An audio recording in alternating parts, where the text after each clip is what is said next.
আমরা সবাই আগে যেতে চাই, কিন্তু আমাদের কারোর একটু ধৈর্য নাই। আর ধৈর্য যদি থাকতো তাহলে আমাদের ভোগান্তি পোহাতে হতো না। তার বাস্তবে একটা প্রমাণ দেখুন, এই সাইডে কোনো গাড়ি ঘোড়া নেই, রং সাইড দিয়ে গাড়ি ঢুকিয়ে এই দেখুন সব রোডটা ব্লক করে ফেলছে। এগুলো সব উল্টা গাড়ি, আর যেটা লিগাল গাড়ি ওই সামনে, ওই গাড়িগুলো আসতে পারছে না, এরা উল্টা ঢোকাচ্ছে। কারণ তারা তাড়াতাড়ি তার গন্তব্যে যেতে চাচ্ছে, কিন্তু গন্তব্যে যেতে হচ্ছে কী হবে, সামনে প্রচুর গাড়ি, এভাবে জ্যামের সৃষ্টি করে রাখে। কি আর বলার, কিছু করার নাই। এভাবে শুধু শুধু জ্যাম বেঁধে কয়েক ঘন্টা ধরে এভাবে আটকে আছি আমরা।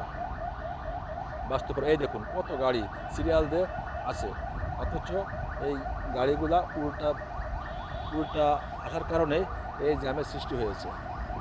বাস্তব প্রমাণ। এটা কার দোষ? সরকারের দোষ না আমাদের দোষ? যারা গাড়ি চালায় তাদের বিবেকের কাছে প্রশ্ন। আপনারা যদি সঠিকভাবে গাড়ি চালান এবং নিয়ম বহির্ভূতভাবে কাজ করেন, তাহলে রোডের মাঝখানে এভাবে জ্যামের সৃষ্টি হয় না। তাই সবারই সচেতনভাবে আমাদের কাজ করতে হবে, চলাফেরা করতে হবে। সবাইকে অসংখ্য ধন্যবাদ।